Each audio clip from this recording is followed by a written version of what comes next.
Right, this is part 2 of the open review session here on carrypad.com with the Acer Iconia tab A500 honeycomb tablet. We've just done the unboxing. Check out part 1 for that. We go over the device and I give you a few thoughts on that as I unbox it. In this section though, we're going to get a bit more detailed. The video is probably going to be about 20 minutes long. We're going to do some browsing tests, performance tests. We're going to look at video, the camera. We're checking battery life as we go along. We'll look at USB support in this part of the video as well. So let's crack on and let's do the browsing stuff first. First thing I need to do though is connect this right up to my local Wi-Fi. Interestingly, I'm using at the moment Wi-Fi from a couple of walls away, and I say a couple of walls away because it's the walls that kill Wi-Fi, right? And it's actually doing pretty well. So I'm pretty pleased with that. It's not having any issues there. So let me just connect to the local one though, so we make sure we've got a super smooth. Where is it? Here it is. Not that one. It is that one. There you go. You can all come by and use free Wi-Fi. Now you know the password. So quick to connect, and that's the local password. Got someone probably coming in. Ben might be coming in from via Skype in this session. Let's see if he's around. There he is. Hey Ben, he's there. I'll call you in a bit. Ben, let me just go through some of the browsing tests first, because I think that's fairly important. I haven't got a browser shortcut on the screen, but we got the browser.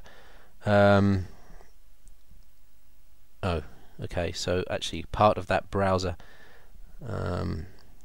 app on the front screen there also has just a button to go straight to the browser. So tabbed browser, they've taken advantage of a bit of the space here, but if you look at the amount that's actually wasted, it's quite significant. You've got a section up there and a section down there, so you've got probably about 15 to 20% of the screen space wasted. Now, can I go full screen on this? Possibly, I don't know yet. And it might automatically go full screen. In fact, it does.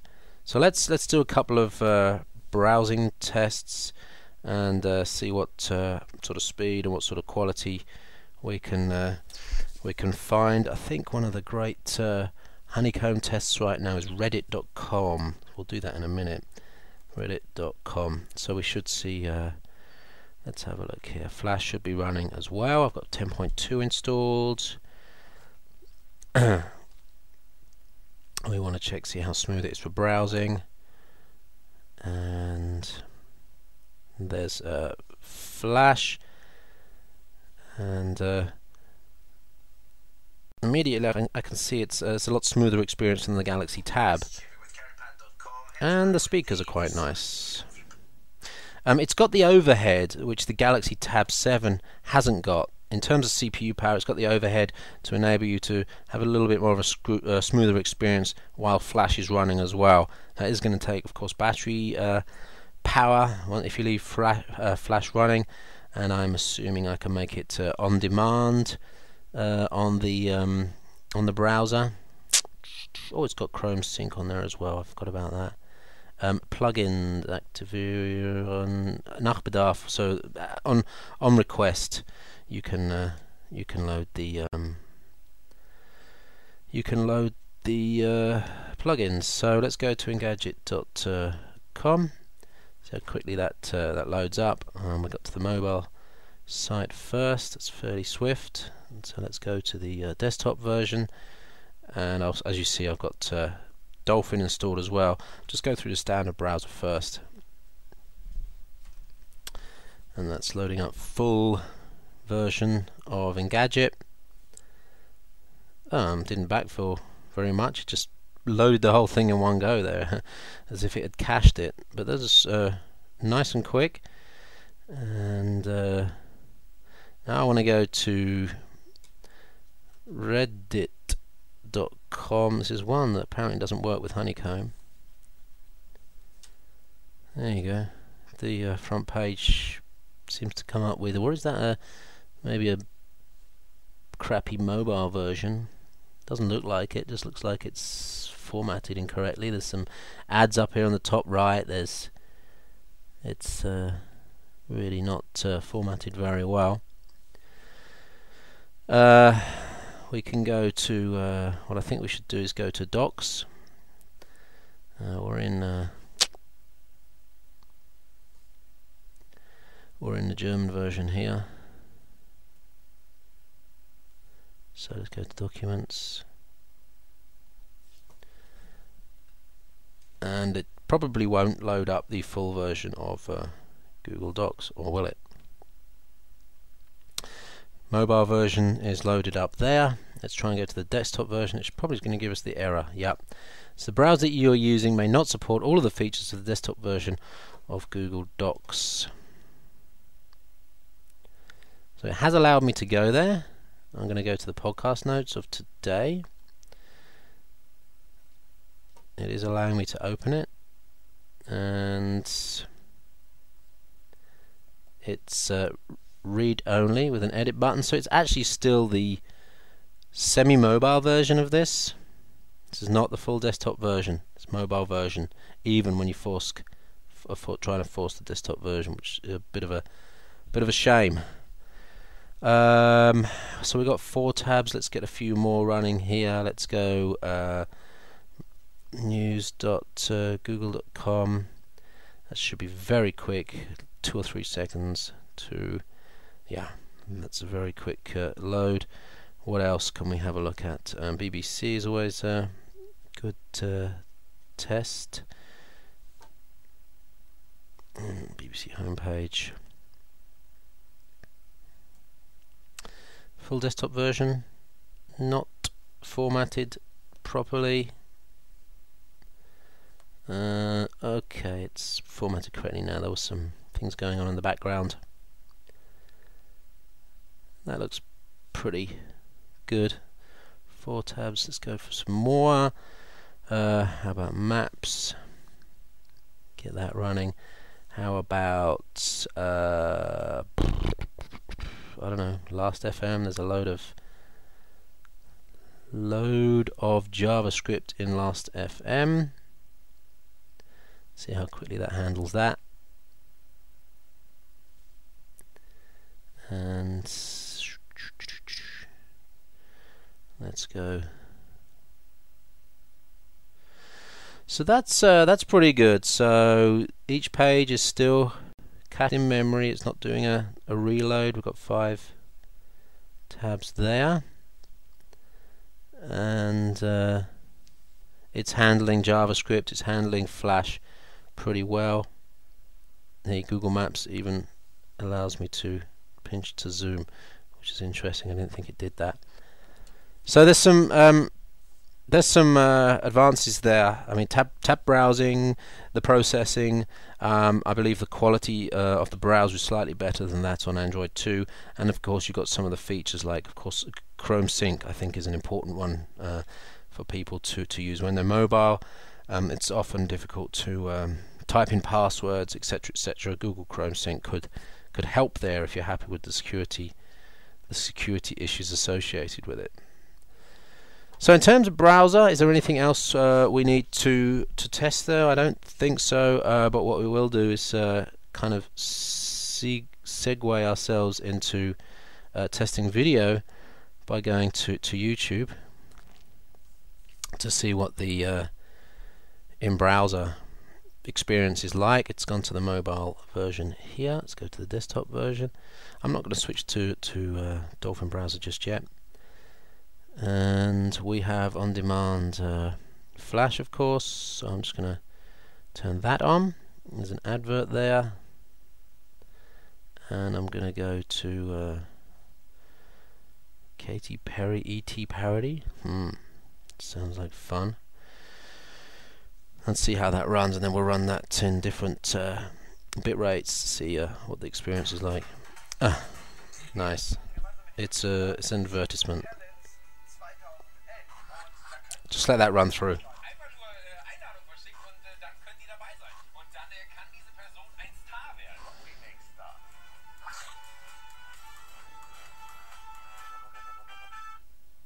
Okay.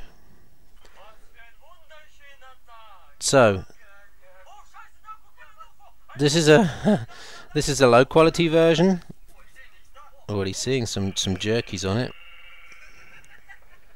Let's go to 480p. Kind of working. Let's go full screen.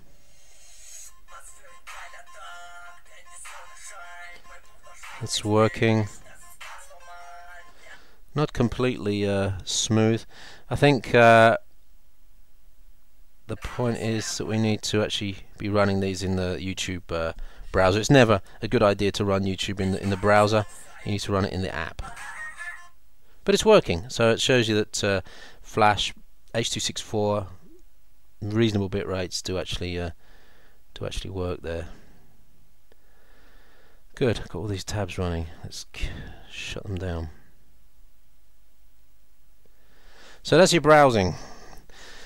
I'm going to be testing more. There's going to be brick walls. I know this is not going to be your desktop Chrome, your desktop Firefox, your desktop Internet Explorer 9, or your desktop Opera. It's I think going to be a browser that you might hit brick walls with, and that's one thing I want to be testing. I want to be testing over the next weeks, to be honest.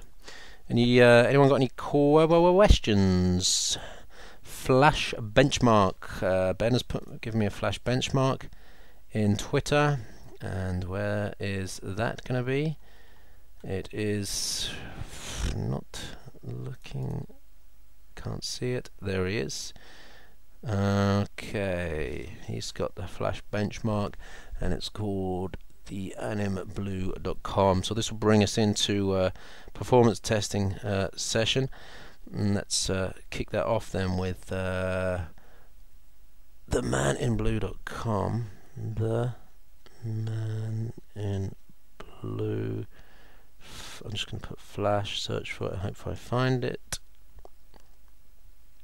The man in blue animation benchmarking. Here we go. This is okay. I don't know. The trouble is with this, I'm not going to be able to compare it with anything because I've never done this test before. But if any of you guys know this test, this might mean something to you. So let's. This is the HTML animation test.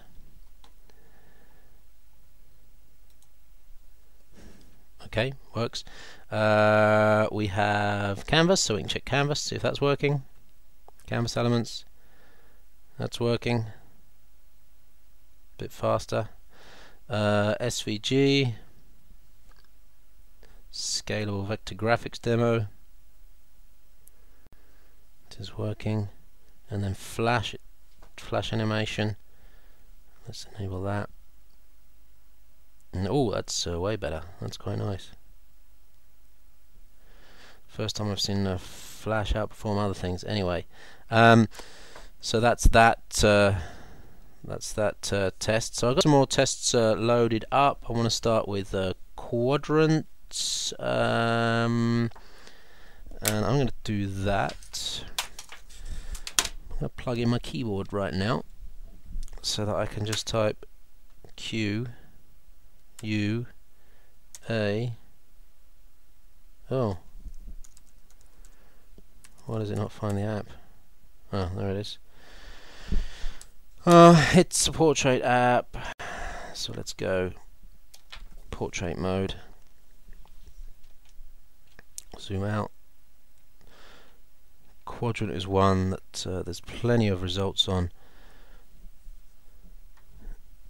and we should expect something, I think, near to 2000. So where the Galaxy Tab is 1000. This is going to test CPU memory, I/O capability, 2D and 3D graphics. So we're expecting something near 2000, which is pretty much Honeycomb on Tegra standard.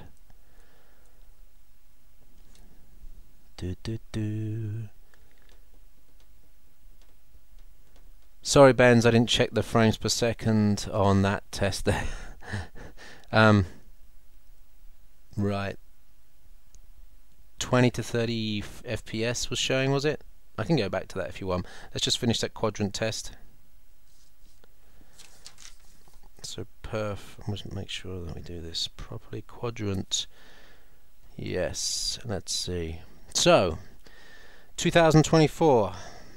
So as I said, around the 2000 mark is standard for stock firmware on these devices. Don't expect anything massively different on any of the other devices, to be honest.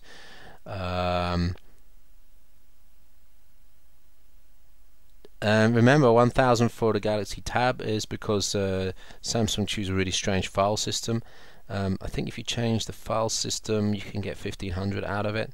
And then if you do overclocking or whatever, you're up into a different league as well. But that's stock. And it also goes to show that it's not that significant in terms of a test. What it does give you, if you know the individual results, which we have on Quadrant Pro, you can start comparing file system performance against other devices, and that's where it becomes important on the Quadrant test. So that was Quadrant. I want to also do, we have, I think, Benchmark Pi. We'll quickly run that through. That's another portrait app. I'm going to benchmark that to take very few seconds. We calculated it in 527 milliseconds. Benchmark Pi 527 milliseconds, which is pretty impressive from what I can remember from the Galaxy Tab review. Let's have a see what that was. Part 3, was it? Part 3 Tab.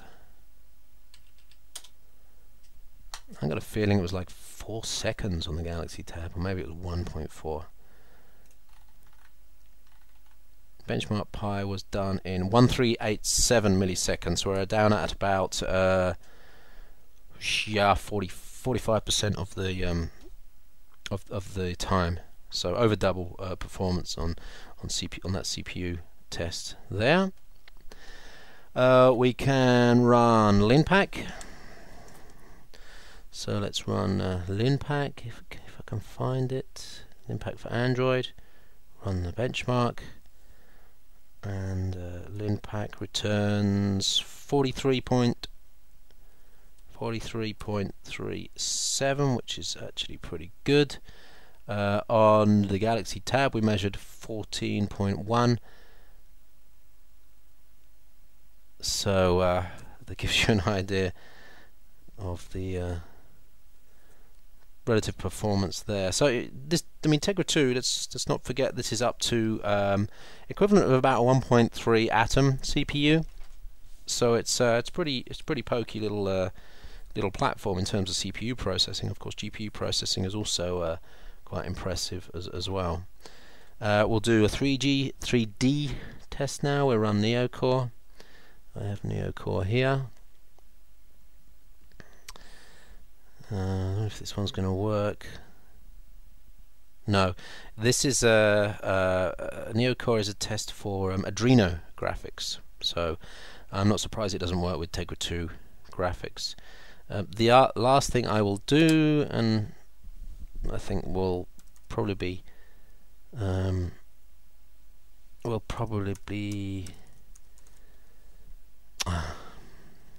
SunSpider. We won't be surprised that this is going to be about 1.95 seconds. Let's do that now. That'll run through fairly quickly. So I'm going to have a look at the, while that's running through, it takes about 20 to 30 seconds. I'll have a quick look at questions in the chat room. They're talking about the Nook Color, which is an interesting device, low-cost device that can be routed to provide a full Android experience. There's some bits of hardware missing from it, though, I do believe. Anyway,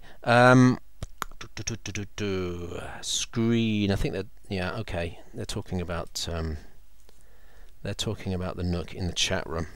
So next thing I want to do is video test. So I've loaded up some video. In fact, I want to load up a bit more as well. loaded up some sample files that we're gonna play through and see whether it can handle things like DivX, Windows Media Video, H.264, and other formats and containers. So I'm running SunSpider right now, just to answer a question in the chat room. And while we're running that, let's just look at the battery life. We are now at 87%, and we have been running for exactly 30 minutes. So that's 22:00. Oh, sorry, it's 33 minutes. So 9%, 33 minutes is about 400 minutes, which is what, 7 hours? I think it's 7 hours, isn't it? Something like that. So remember, screen on, Wi-Fi on, doing some pretty hefty tests. It won't get much worse than this, to be honest. But anyway, we'll do some more tests. You tune into part 3 of the video to see what happens. We'll stay on the live session to the end and see if we can run the battery down. I don't think the live session's going to go that long. You never know. You never know. Still running through that SunSpider test there, and that's just finished. And what did I say? 1985 or something? It's 1976. Which is same as a netbook could return with something like Chrome 3 a year ago. With netbooks are down to about 1.3 now. The point is, anything below 2 seconds, you're really not going to notice much difference. JavaScript is a small percentage of the overall browser load experience, where you think about network delays, you think about processing of the content, layout by the CPU, rendering, then the processing of the JavaScript and the Flash, and blah blah blah blah blah blah. It's a very small percentage of it. When we're down below to 2 seconds, we can forget it. It's game over. It's not important if it goes to 1 second. It's not important if it goes to 500 milliseconds. Your desktop will be running at 300 milliseconds, but if you have a slow disk, slow network makes no difference at all. So the point is, it's now at a good level. Same applies to browsing as well. My opinion is for mobile browsing, you need to be under 10 seconds per full load page. When you're on the desktop, you're expecting something around 5 seconds, 6 seconds before you start registering that it's slow. And I think this falls within that category for mobile devices. For desktop stuff, it's marginally slower than a netbook, so also acceptable in many situations. Good. SunSpider on Zoom, 234 milliseconds. Something's going on there.